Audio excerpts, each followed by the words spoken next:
Shane, I can't hear you. I was just doing a little dance. What do you think? That was a good dance move, man. Not bad. Oh my God! Arms swinging. What the hell? That's funny. So I changed the camera on you. I feel like I'm in a cave now. This. We'll figure it out. It doesn't matter. Thank you, man. It's good to see you, dude. Man, it's good to see you. Thank you for everything, and thanks for having me. No, I appreciate it, man. All right. So this is our second go round, right? The first one was actually a lot of fun. I got some good feedback on it. We were able to share some stuff after the event. So I appreciate you running it back with me, man. But for this is one of those things that the audience begins to build as we get talking.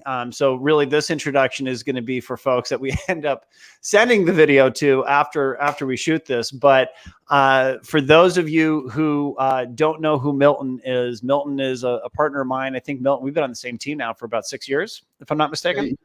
Yep, that's correct. Yeah, 6-7 years. Milton heads up our national renovation team and program. He is a leader to a renovation team that supports our retail sales franchise. He has been an educator of the industry at events, holding seminars around the country as well, and is really kind of a known force within the renovation space of retail mortgage banking. So much so that Milton won't talk about this because he doesn't brag on himself. But the team that you have, Milton, if I'm not mistaken, you guys were #1 in renovation in 2020 by like a long shot, right? Yeah. We're the #1 203K lender in the country. HUD puts out their stats. We're #1 for the last 2 years. We're very fortunate, blessed, and we're #1 year to date. So congratulations, man. Seriously, very, very cool. Very well deserved. I mean, you work your ass off. But really what I love about what you do in this space is it's not really just all about renovation. I mean, you are truly educating on how to just serve your community, your borrowers, your referral partners as a whole. And renovation just happens to be one of those components of it. And that's what's so unique about you is when you talk and you speak, it's not just renovation stump pitches. It is I'm going to educate you on this, and it's going to be a weapon of how you can grow your business and your relationships. But really, we're going to talk about how you can do just more business in general, serving your communities, and it serves well. So I appreciate you doing that, man. So last time we got real tactical. We didn't really talk about the market that we exist in. We really kind of the old school. If I want to start getting into reno, how can it get me, certain realtors and certain borrowers and certain CPAs? This time, because the world around us is kind of changing. Right. Markets change really fast. We've got inventory constraints. Product changes are happening in our industry. I really want to talk about the world that we exist in today. And obviously, if we can do a little bit of forecasting, let's do it. But the world that we're in today and how renovation can help. Because, Milton, with my role, I'm talking to too many people on a daily basis. And for example, one of the things that is just constantly coming up right now. And almost every conversation is, we know purchase is the market. We know purchase is going to be king. Rates have changed. Refis are already starting to drop a little. But within that purchase market, we've got a big kind of elephant in the room. That is, we have no inventory. That's right. Inventory doesn't exist. Builders aren't keeping up. I mean, builders are selling lots well ahead. We can talk to Mike Surgis about that later. And so in a limited inventory environment, from talking with you, renovation is a solve there. It's a solution there. Can you talk a little bit about that, and kind of what you're seeing as how renovation can play a role in this limited inventory market? Yeah, no, that's a great point, Shane. And it is a solve, right? Because the dynamics that we're seeing at play here is prices are rising, inventory is shrinking, and you may see a rise in interest rates that would also put a little pinch on a borrower's qualifying. So you add all that together, you couple that with the pandemic and the restraints that that's put on. Um, you have to understand that renovation loans really create markets, right? So it's really not so much, when we're guiding our customers and we've pre-approved them, we often find that in the neighborhood or the subdivision that they're looking in, they can't find something that suits their needs at their price point. And that's why you see a lot of pre-approvals that end up falling out. Maybe the customer gets frustrated and says, you know what, I'll wait till next year, or I'm just going to put it on hold right now. It's not, they just can't find what they're looking for. And that happens quite a bit. Reno loans help you create what you're looking for, right? So we tell customers, look, stop trying to find the perfect home, right? Find the perfect neighborhoods, school district, subdivision. We'll make it the perfect home. And what ends up happening is now, if you have somebody pre-approved for say 300,000, and they can't find something for 300,000, maybe they can find something for 250 that they can make perfect for themselves, that they would have otherwise not considered because it didn't suit their needs. So renovation loans create transactions, they create market share, and at the end of the day, the positive impact on the community is immeasurable, right? I mean, it's massive, because coupled with that, now you have consumers that can go out and buy a home that maybe needs a lot of work. Maybe it's exactly where they want it to be. Maybe they're able to do some of that work, but it really has a profound impact and shines when you have a tight market like this. Well, it's a killer line too. I mean, if you're talking to a real estate office or a realtor in general, look, renovation is going to create market share for you. It's going to create opportunity. It's going to create market. It's going to create transactions, whatever, however you want to word it, as a really good, succinct way of putting it, which is really nice. And then the other thing that you bring up that I've heard you talk about before is the number one item on a person's house wish list isn't the house, right? The number one deciding factor they have is the community, right? Where do I want to live? What is the school district I want my kids to be in? And then the house comes second. That's right. And so within that home buying process, in a limited inventory environment, if somebody really wants to be in a school district, if you can get the realtors on board to understand, hey, renovation is not really hard. It's not much different than the other government-based programs I'm doing. It's going to open up the opportunity for realtor to close on this transaction for the people trying to move into this community. Yeah, it's awesome. Now, with that, you've got two parties you got to get on board with this, right? This might have been a family that was hoping to move into a move-in ready home. So we'll start with that party. How, if you're an originator, you're working with these borrowers and pre-approvals, how are you talking to them about the renovation program itself to get them open to the idea of maybe buying a $250,000 house in a market where they expected to spend $3 million, as you just said? Yeah, well, essentially, it's part of controlling their expectations. And you have to be mindful of the fact that a lot of customers when they're in that house hunting mode, they're also in that HGTV do-it-yourself network mode, right? Where they're watching these shows and they're seeing the dream, and it makes them emotional, and they want that, right? And they think that's out there, and that's what I want. Until they walk in and they see the exact opposite. They see the before. They never see the, when they're out there, they're not really seeing the after, right? And so when they see the before, they don't realize what it takes to get to the after. And we want to prepare them for that. And we let them know that it's an opportunity. And the way we do that is, guiding them as they're going through the home buying process or home finding process, is letting them know, hey, listen, you might find something that needs a little bit of work and a little bit of repair. And maybe you want to do some cosmetic updates. No worries. If you need some extra money, let me know. We can roll in the extra money and you could do those repairs or updates after closing. Because now, guys, when the client walks into that house, the immediate thing they're thinking about in the reality, in the world we live in now, what they're thinking about is, do I want to use my savings to update this kitchen? because I can't stand it. And by letting them know that there's another option to it, okay, that you could finance the updating of the kitchen, then all of a sudden you're making the dream come true because it's in the school district they want their kids to go to, or it's in the suburb that's close to their employment. You know what I mean? And so just letting them know it's an option for the homeowner is key. Yeah. Do you ever do, you mentioned the HGTV, literally last night I'm watching Rock on the Block or Block on the Rock. I don't know. One of the HGTV shows, my wife, it is a nightly experience in my house, but do you ever, when you're dealing with, consumers, because again, like you said, they had in their mind that they're going to walk into one thing and then maybe they're going to have to walk into another to get into that neighborhood.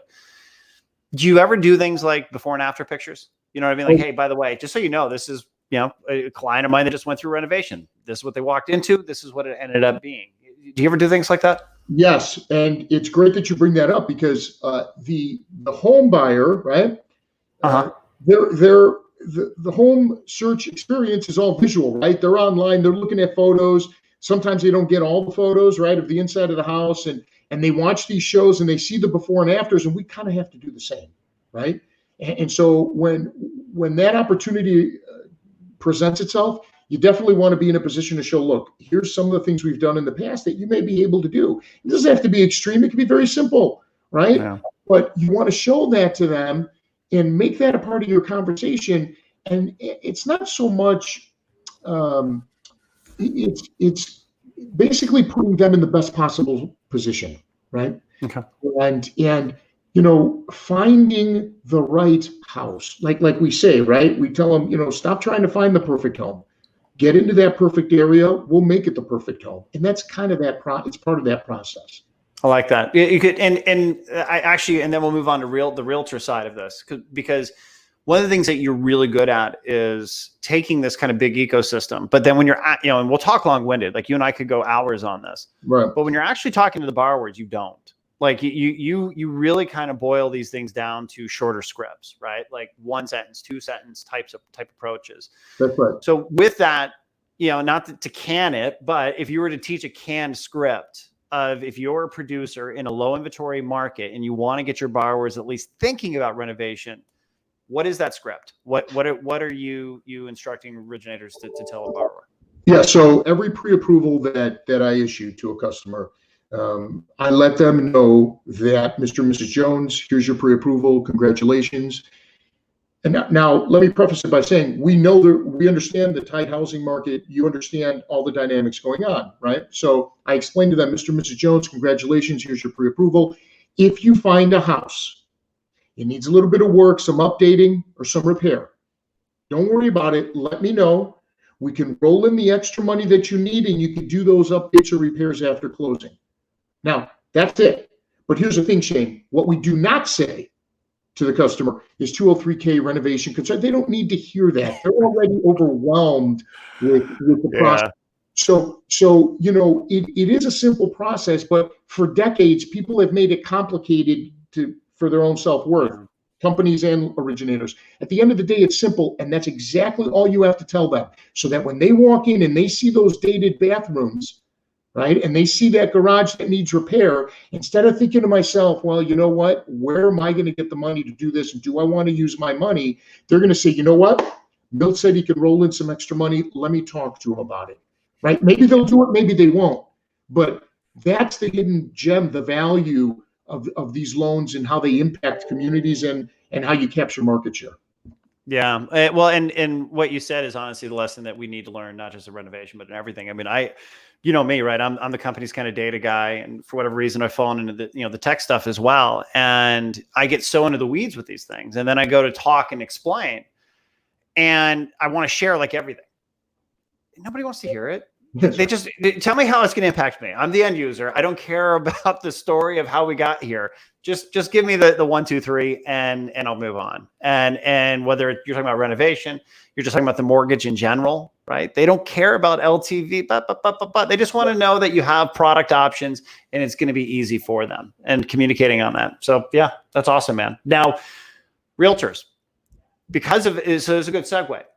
Because of what you just said, in that the industry has historically made renovation sound like this loan that you can only do on Mars, and to get there is like this just exorbitant process.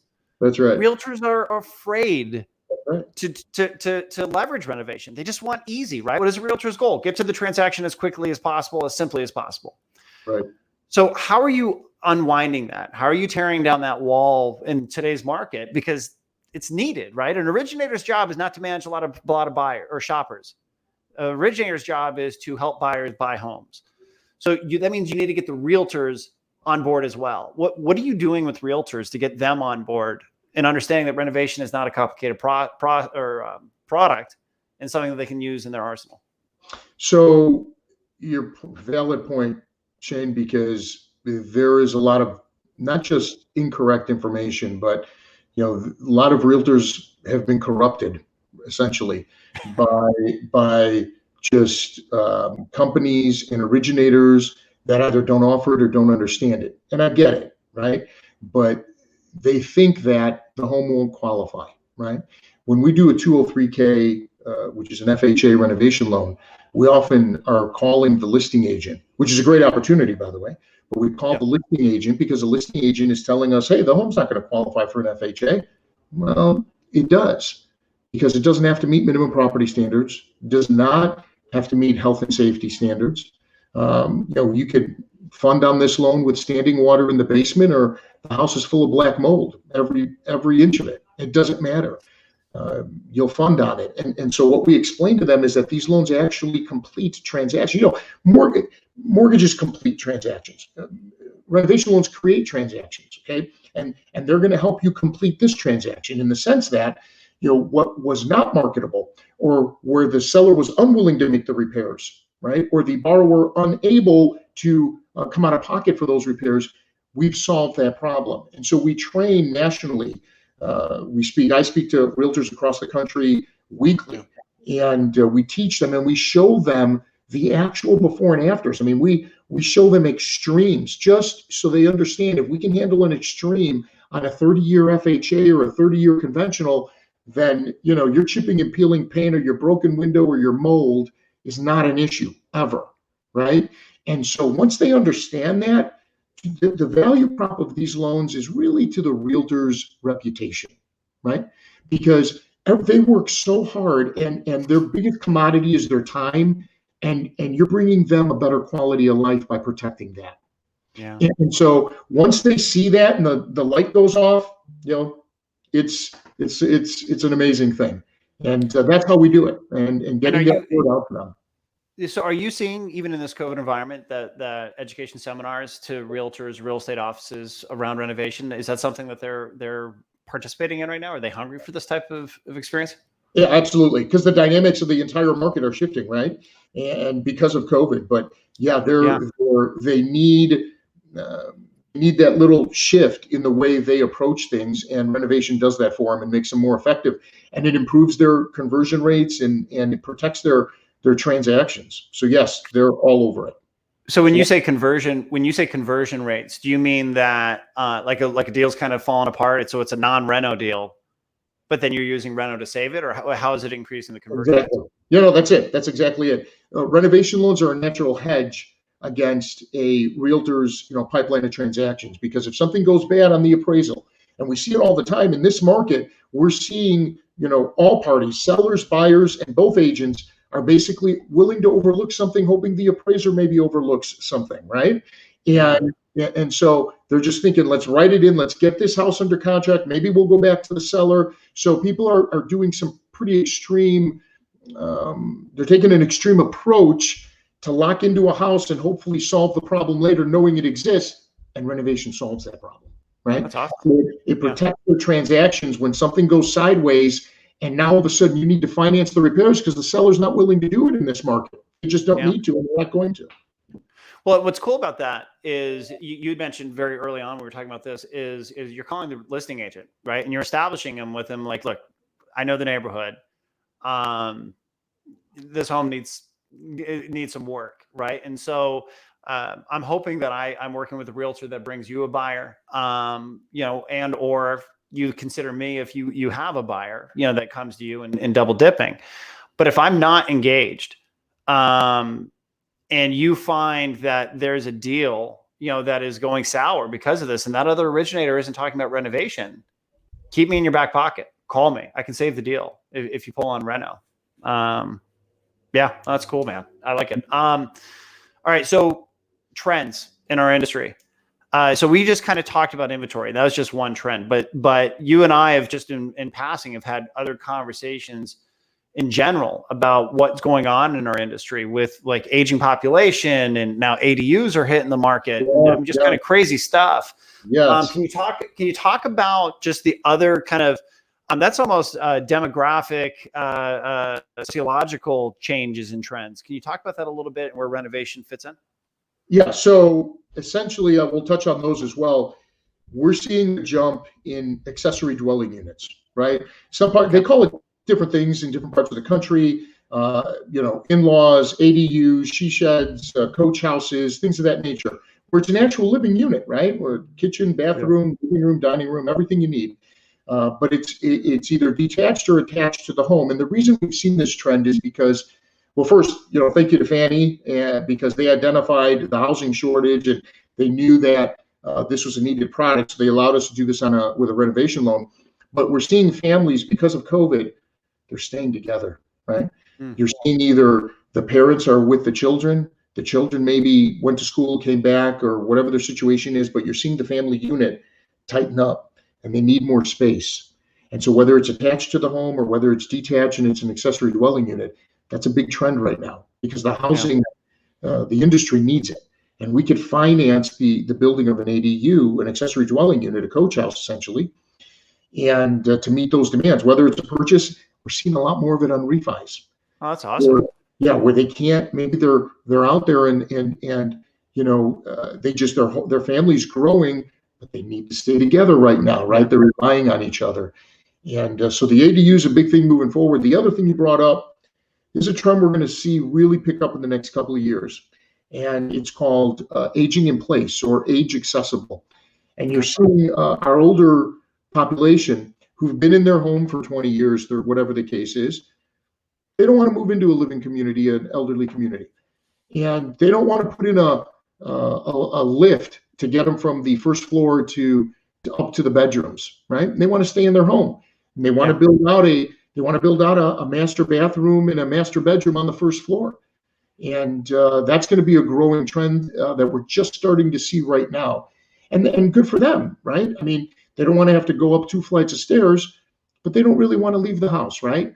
And the reason I think you're starting to see that, this whole, what we've all gone through in the past year, Shane, has really changed people's thinking, the way they process and evaluate, So that's when you see that, so let's talk about, first off, I love that you said she shed. That commercial is the most amazing. My kids, it's so good. But the aging population, is it with that people staying in their house? So that's your past clients. That's right. And what's the marketing strategy on that? Right. Because you're not looking at people's dates and saying, look, you're above a certain age, so I'm going to market you this. Like, how do you get the word out on that? Because a lot of people might not even know that's an option, right? And you're kind of consulting them and coaching them based upon what you know is going to be their emotional need. How are you getting the word out on that? Or is it just your marketing? Are you leveraging the realtor that you partner with to begin with? What's the strategy there? Well, so that's a great point, right? First, let me start with the realtor, because you're also going to see the trend where you're going to have people who are going to be looking at ranch style homes, right? Where they're looking for that 2,000-3,000 square foot home where all the bedrooms are on the first floor, right? Yeah. Those homes are going to become more valuable to that older generation. The way to market it, quite often you'd be surprised that having a conversation, obviously if your past client is of that age now and it's a concern, you can openly ask that. When you're talking to your customer at least yearly and asking about what their, what the future holds for them as so far as their goals and objectives, they'll tell you, well, we may sell, we may do this, we may do that. And as you get to know your customers, you should already know that's going to present itself, but it's also a conversation you can have with your younger customers, right? Who are now at that point where they're starting to be concerned about their parents, right? Their parents' care and their long-term needs, right? And, my parents might sell their house, they might move in with me because, it's colonial and they can't get up, whatever the case is. So those conversations are really easy to have. You just kind of make it a part of your annual checkup or understanding, the dynamics, and they really present themselves once you open up that door, and that's how you market it. It's really, guys, it's not so much a marketing piece, so to speak, as it is an open and honest conversation, and it's a conversation that they'll appreciate, and it's a conversation that the realtors will love, right? Yeah. I've met a few agents now who've put together marketing for the aging in place community, and that they've seen the future, and that's how they're tweaking their business plan and their model. So it's there. So I'm going to put you on the spot with some of these questions. Like sometimes, for the 5 people that are watching this, yes, me and Milton talk a little bit beforehand, so he knows kind of the rhythm. But I can't help myself in asking questions kind of off stream. So Milt, let me ask you, man, two marketing angles. I got a question for you. The first one is a little way old school, but we've got data availability right now, right? Like I can look up, we've got our marketing platform that lets you do every door direct, for example. Like you can do a mailing route and drop mailers into people. And we're not the only company that has it. Total Expert has that functionality. If you use Total Expert, blah, whatever. But you have the ability now to look up homes off of like last transaction date. And so you can almost find what communities you have people that have been in the home for 20 years. That's right. And you can almost take good guesses because, millennials ain't hanging on their house for 20 years. They're not even old enough to do that yet.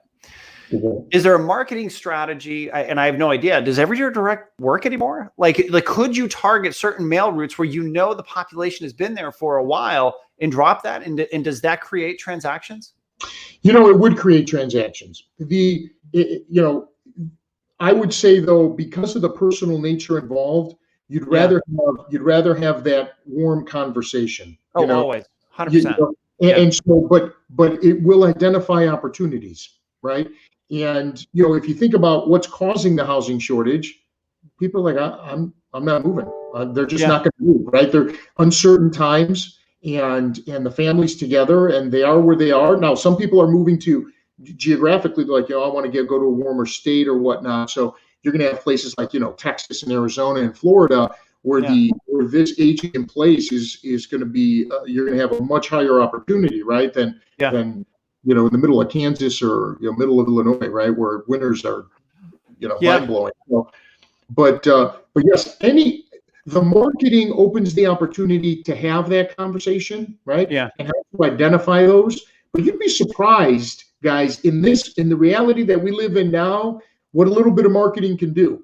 In other words, it's not about, hey, marketing opportunity to refinance. What you're looking for is a market opportunity to have a conversation.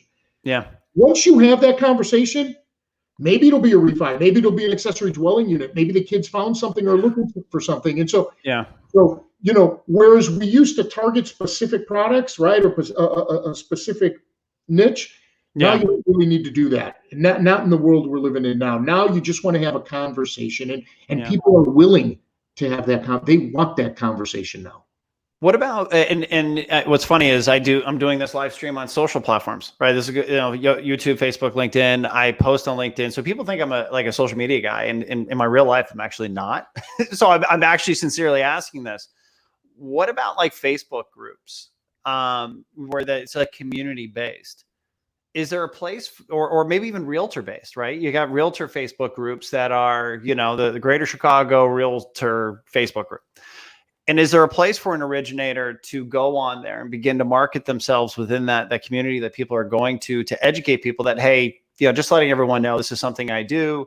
I know in this neighborhood, homes are aging, so renovation might be something, or I know in this neighborhood, I'm seeing a lot of ADUs get built. If you guys ever have any questions on the product itself, maybe not even marketing your services, just marketing education, marketing the product or getting educated on the product and what's available in the world today and how Fannie views ADUs, blah, blah, blah, reach out to me. Is there a play there? Do you know of anyone that's doing that? You know what? It's funny you say that. Recently, okay, so I was unaware really, but there's a lot of subdivision and school district Facebook groups. Yeah, I'm telling you, that's what I was saying. That's why I don't do it myself, so I'm ignorant and I'm kind of catching up to it. Yeah, exactly. And you have these like subdivisions And now a lot of it's, they gossip back and forth. You know what I mean? Hey, who's this? And who drove the loud car? And this, that, and the other. Bob's dog is in the front yard again. Right, exactly. Right. But that is the opportunity right there. And again, it's not enough. You're not going to go out there and blast them, but now you can at least, identify and help. I mean, at the end of the day, you're helping, right? And just ask a question. If anyone just asks, even if you don't use me, you just want information on what building an extra second unit on your property would be like, I'd be happy to help you out. That's right. And they would appreciate that, right? And those groups, I mean, you're talking about a subdivision. It could be a couple thousand people like nothing in one of those Facebook groups. And it could be your group, right? I would start with you find out if your group has a Facebook group, or your subdivision or neighborhood has a Facebook group. Yeah. So kind of like, Shane, it's kind of like the whole Ring thing, right? Where you get the Ring alert and it's people in your area that are sharing information back and forth, right? Yeah. Like that, right? But you wouldn't do it on Ring, of course. But there are those opportunities. There's a lot within the school district. A lot. Well, and this is the power of being local. That's right. Right. This is why being a local mortgage banker matters. Is you can speak to the community as a local resident, somebody who actually cares about it. But at the same time, if you go with this education model, we're relationship based, right? We're not transactional. And so all it's going to take is a couple people to say, hey, Milton, could tell me about it. And then you're going to give them the education. And guess what they're going to do the next time they're talking to neighbors? Hey, I was just talking to this guy and he was telling me about this thing that we can do. And it starts to spread. And you start to own that community for this particular segment. So yeah, no, that's fascinating. We've got to do, we got to do some work after this and figure out this Facebook group thing and get more originators doing it. Let me add one more tactic for both. Yeah. For both a loan originator and agents. There's a lot of expired listings out there that did not sell because of the condition of the property. And you can pull those up and call that listing agent and have an honest conversation about being able to, sell that home with those visuals that we talked about earlier. And, there's opportunity there. And when you do that with a renovation loan, that's just another way of creating market share, right? No, as you said, it's opening up new market in a market where there's not enough of it. You're bringing value to a relationship, and it's not just about the loan, right? I mean, it's everything the loan carries with it. The community and the value proposition, the quality of life, protecting transactions, things of that nature. So it's a great place. Did you get a forecast yet of what how much renovation businesses, or how much just money spent on renovations this year is expected? How big is this market are we talking about? Yeah, so according to the joint housing studies out of Harvard, this year it's well over $400 billion, and up 3.5%. While we're seeing contraction in other industries, the remodeling industry is going to be up 3.5%. Get some stock in Lowe's. That's awesome. Hey, real quick, and then I'll let you get, man. I appreciate you doing this. Sure. COVID, didn't just screw up product with our jumbo markets, with everything else, right? You had kind of pre-COVID guides, and and then post-COVID, and we're obviously opening back up. But renovation also got changed. What are you seeing right now in terms of product, today, of what can be done, what's available, and how do you see that changing going forward? So renovation specific, guys, I would say, Shane, that the products are still, for the most part, intact. VA took a conservative approach regarding its appraisers and veterans, and they put a hold on our VA renovation loan. We're hoping that comes back, but we totally understand, VA's point in doing that. But other than that, it's business as usual. What you need to be mindful of now is the cost of materials. We're seeing inflation impact lumber and copper and all kinds of things, right? And we're seeing those costs increase. And so we got to be mindful of that as these clients are working on putting together their projections for what they want to do to their house. But here again, COVID has caused some trends. ADUs, accessory dwelling units, being one of them. And I spoke to a customer recently who's who had a recently married, one of their children recently got married.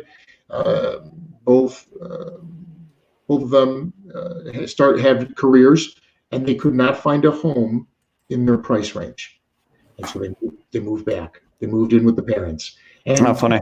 You're seeing that because in certain instances they have to, and you're seeing that because in certain instances they want to. They want to save their money. They understand what's happening around them and the fear and the uncertainty, and so that's the kind of it's had a psychological impact, but that opened up other opportunities that need to be addressed. And as any impact directly to the market or to the products, very little. Good. That's actually awesome. Because it's needed right now, as you were saying. That's right. And I agree with you, families. I got a buddy who just built a compound, basically, right? I think 6 units on a big piece of property, which is a little bit more than renovation. Just so his aunts, his uncles, his parents, himself, they could all be together, That's right. and especially during COVID, it's been obviously a phenomenal experience for him. But more and more, right? My wife is talking about it. How can we get our families, her family, to live near us and everything else? So, all right, my man. That is exactly what we're seeing, and we're also seeing second homes. You won't even have time to travel to go look at a second home before it's on market or under contract. Second homes are flying off the market because people. It's kind of weird. People want to have that refuge or somewhere to go to. I had a friend of mine who bought a place, 150 acres in Tennessee, right? And he was from the East Coast. And I said, why'd you go to Tennessee? He goes, because I was able to get 150 acres and all my kids are going to live there with me. Everybody's going to have a ton of property. They're going to be able to build their home. And I'm like, wow, that's awesome. And but it's really COVID that kind of cleared those things up for a lot of people and made them think about the future like that. And you can do renovation on second homes all day long, so. Yeah. Well, and I think that's just human trends, to be honest with you. Parents are, right or wrong, I think of myself, like parents are like way more involved in their kids' lives and sports and, unfortunately vulture parenting, but it creates a relationship. My wife's best friend is, my 14-year-old daughter. They're best buddies, and, when she goes off to college, it's going to be a rough day and it's going to be for both of them, not just my wife. And, so I think you're going to see the way that families are tight knit now and really kind of sharing in experiences. Yeah, just more and more. I think that trend's going to continue. So, Bill, you're the man, dude. Thank you for this. I appreciate it. I appreciate you. Thank you, and thank you to everybody. And stay safe. And I'll see you again soon, brother. All right, same here. You take care, bud. Bye.